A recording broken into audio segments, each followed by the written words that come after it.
목회자들의 설교 준비와 변화하는 세상을 이해하는 데 도움을 주는 통계 자료를 들려드리는 시간이죠. 목회인 데이터 순서입니다.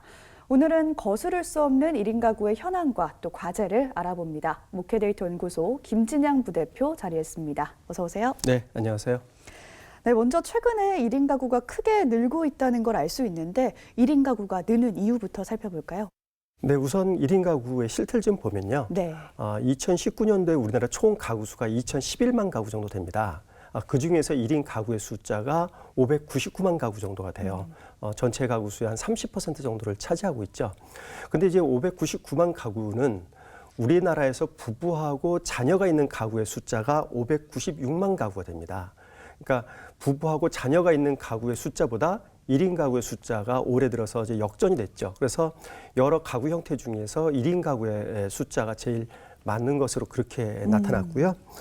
1인 가구가 나타나는 이유를 보면 전체의 한 44% 정도의 비중이 미혼입니다. 그러니까 결혼을 늦게 하거나 아예 결혼을 하지 않거나 이렇게 해서 1인 가구가 되는 비율이 전체 44%가 될 정도로 미혼이 1인 가구 생성의 가장 큰 원인이었고요. 두 번째로는 사별입니다. 배우자가 죽었기 때문에 1인 가구가 된 경우가 29%. 네. 그리고 이제 아직까지는 비중은 좀 적지만 최근에 비중이 늘어나고 있는 것이 이혼입니다. 이혼 때문에 1인 가구가 된 비율이 16% 정도 이렇게 나타나고 있습니다. 이 1인 가구 중에서도 연령과 성별에 따라서 특징이 좀 갈릴 것 같은데요. 어떤가요? 네, 1인 가구에게 결혼 대신 비용과 시간을 어디에 할애하느냐 이렇게 좀 질문을 해봤습니다.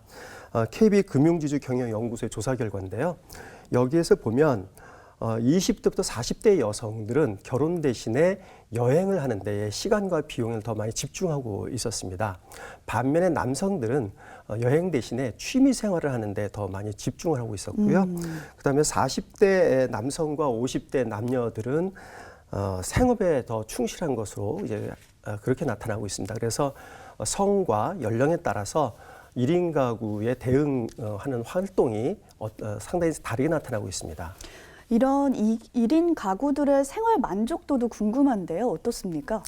네, 1인 가구 만족도를 보면 전반적으로 1인 가구 생활하는 데 대해서 전반적인 만족도가 61%입니다. 그러니까 10명 중에 6명은 1인 가구 생활에 만족하고 있다는 거죠. 네. 그렇지만 경제적인 측면에서는 만족도가 40%밖에 되지 않아서 만족도가 좀 떨어지고 있습니다. 왜냐하면 1인 가구는 자기 혼자 벌어야 되기 때문에 본인이 실직을 하거나 그다음에 급여가 이제 늦춰지거나 이렇게 되면 직접적인 타격을 받을 수밖에 없죠. 네. 그래서 이런 경제적 측면에서 만족도는 낮게 나타나고 있습니다.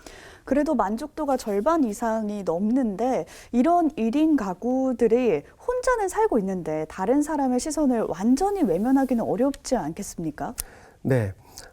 혼자 하기에 편하지 않은 활동이 뭐냐라고 하는 그 질문을 가지고 조사를 했습니다.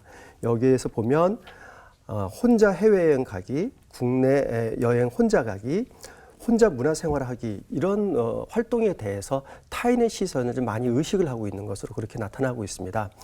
그럼 이렇게 혼자 하는 활동이 불편한 이유가 뭐냐 봤더니 익숙하지 않아서 그리고 주변 시선이 부담스러워서 이런 이야기를 하고 있습니다. 아직까지는 우리 사회에서 1인 가구 그리고 혼자 하는 활동에 대해서는 그렇게 곱게 보는 시선이 아니다 하는 걸 좀 알 수 있습니다.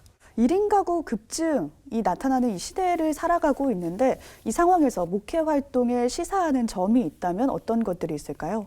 1인 가구는 점점 대세가 지금 되어가고 있는 상황이 있는데요.